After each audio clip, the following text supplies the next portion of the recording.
Welcome to extreme story. आज हम बात करेंगे डिज्नी प्लस हॉटस्टार की new web series the night manager की। एपिसोड 1 शुरू होता है एक बर्फ से ढका हुआ पहाड़ी इलाके से, जहां हम कुछ पुलिस वालों को इस कहानी की मेन कैरेक्टर शान को बंदी बनाकर ले जाते हुए देखते हैं। और रास्ते में शान अपने पास छुपाए हुआ एक चाकू से खुद को आजाद करके ऑफिसर्स पे हमला कर देता है, जिससे गाड़ी पलट जाती है और शान भाग जाता है। सीन यहाँ से 2017 में शिफ्ट होता है। शान ढाका के बांग्लादेश के एक famous hotel the Orient fall में काम करता है। जब वो अपने रूम में सो रहा होता है, उसे एक फोन कॉल आता है और उसे अर्जेंटली काम पे बुलाया जाता है। और तभी न्यूज पे दिखाया जाता है उस समय म्यांमार की माइनॉरिटीज के लोगों के ऊपर हो रहे अत्याचार के कारण वहाँ के माइनॉरिटीज लोग बांग्लादेश में शरण लेने के लिए आ रहे हैं, जिस कारण बांग्लादेश एक बहुत बड़े रिफ्यूजी क्राइसिस से गुजरता है। और उसी के चलते बांग्लादेश के जगह जगह पर प्रोटेस्ट करते हुए लोग देखा जाता है। तो होटल में जो फॉरेनर्स लोग रहते हैं उनका फ्लाइट कैंसिल हो जाता है। तब शान होटल आकर अपने होटल में उन लोगों का रहने का बंदोबस्त करता है। इस दौरान शान होटल के एक गेस्ट सफीना से मिलता है, जो उसे इनलीगल तरीकों से इंडिया वापस जाने के लिए मदद मांगता है। तभी सफीना के माँ वहाँ पर आता है और रूम से अकेला बाहर निकलने के कारण वो सफीना के ऊपर गुस्सा दिखाता है और सफीना उल्टा अपने माँ के ऊपर गुस्सा करते हुए दिखाए जाते हैं। उनकी बातों से शान को कुछ गड़बड़ महसूस हुआ और शान होटल में सबमिटेड सफीना के डिटेल्स पता चलता है कि सफीना लखनऊ के रहने वाली है, 14 साल की है। वो बांग्लादेश के एक मशहूर बिजनेसमैन और द होटल ओरिएंट फॉल के 52% स्टेक होल्डर फ्रेडी रहमानी की वाइफ है। बस 14 साल की उम्र में सफीना के साथ फ्रेडी रहमानी की शादी हुई है। शान को लगता है कि सफीना किसी मुसीबत में है और इसलिए वो अपने मैनेजर नासिर जी से, जिसे वो दादा बुलाता है, उनको जाकर ये सब बताता है। मैनेजर कहता है कि सफीना फ्रेडी की 3 नंबर वाइफ है और शान को इन सब मैटर से दूर रहने के लिए कहता है। इसके बाद सफीना फिर से शान से मदद के लिए पूछती है, तो शान कहता है कि वो इस मैटर पे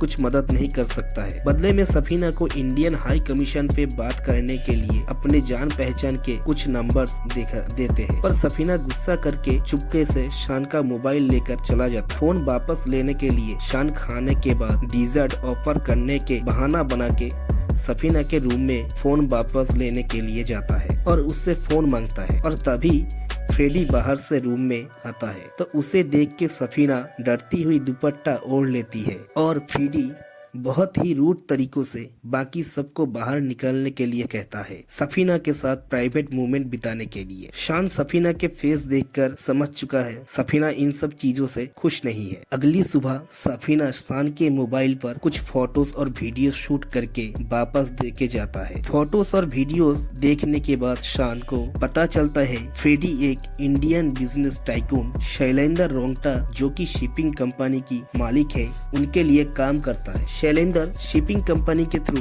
एग्रीकल्चर के सामान के नाम पर इलीगल हथियार ट्रांसपोर्ट करता है और यूथ सपोर्ट करता है, और इसमें फ्रेडी शैली की मदद करता है। और इस सीन में हमें पता चलता है कि शान इंडिया नेवी में रह चुका है। फिर शान अपनी friend deputy high commissioner Vikram Bhagalwar को सारी फोटोज और वीडियोस दिखाकर बताता है और सफीना को वहां से निकलवाने के लिए कहता है, साथ ही अपना नाम हाइड रखने के लिए बोलता है। उसके बाद विक्रम दिल्ली में Bangladesh raw desk head Lipika को कॉल करके ये सब बताता है और लिपिका डिफेंस को बताता है। उस वीडियो में शैली यानी शैलेंद्र रोंगटा, जिसे वो लोग सालों से पकड़ने की कोशिश कर रहे थे, उसका भी फेस रिकॉर्ड होता है। बट डिफेंस के लिए ये सबूत काफी नहीं होता है और इसलिए डिफेंस लिपिका की बात नहीं सुनती और उसे वापस भेज देता है। लिपिका अपने स्टाफ को 24 घंटे के अंदर उस वीडियो का फॉरेंसिक रिपोर्ट निकलवाने के लिए कहता है और हमें दिखाया जाता है कोई लिपिका का पीछा कर रहा है। और सीन ढाका में शिफ्ट होता है। फ्रेडी को पता चलता है वीडियो इंडिया तक पहुंच चुका है और ये सफीना का काम है, इसीलिए शैली के ऑर्डर को मानते हुए सफीना को मारने के लिए फ्रेडी होटल में आता है। रिसेप्शन के फोन से शान सफीना को कॉल करके फ्रेडी के रूम तक पहुंचने से पहले उसे कुछ पैसे लेकर वहां से निकल के कमालपुर स्टेशन के ट्रैक को क्रॉस करके वहाँ के स्टार कॉम्प्लेक्स मॉल का लास्ट शो का टिकट बुक करने के लिए कहता है और वहीं पर सफीना को वेट करने के लिए कहता है और सफीना वैसा ही करता है।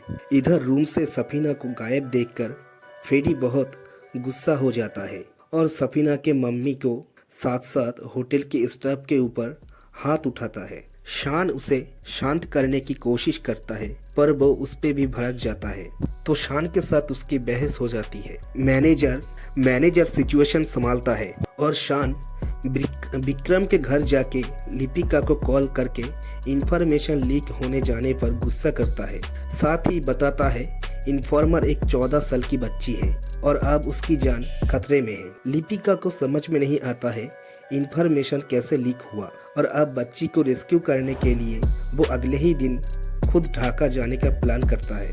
तब तक शान और सफीना को सेफ रहने के लिए बोलता है। रात को शान सफीना को लेकर होटल के अंडर कंस्ट्रक्शन साइट में ले जाता है और जहां पर कैमरा नहीं है वहां छुपने के लिए कहता है पर सफीना को डर लगता है, इसीलिए शान भी रात को सफीना के साथ वहीं पे रुक जाता है और तब तक पूरे ढाका में सफीना के लिए चेकिंग चल रहा है। अगली सुबह शान सफीना के लिए ब्रेकफास्ट लेने जाता है और तब तक लिपिका को कॉल करता है। लिपिका बताती है वो 1:30 बजे तक ढाका पहुंच जाएगी और तभी लिपिका का फोन कोई हैक कर लेता है और अपने आसपास लिपिका कुछ लोगों को देखते हैं और लिपिका जल्दी से ये बात शान को इन्फॉर्म करती है और सफीना को वहां से निकलवाने के लिए कहता है।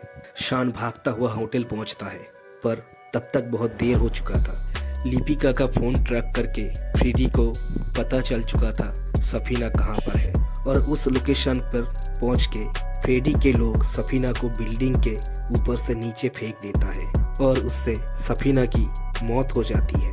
ये देखकर शान बिल्कुल शॉक हो जाता है और वो वहां से निकल जाता है। पुलिस आते हैं और फॉल्स केस रजिस्टर करते हैं। सफीना ज्वेलरी चुराते हुए पकड़ी गई थी जिस कारण उसने सुसाइड कर लिया।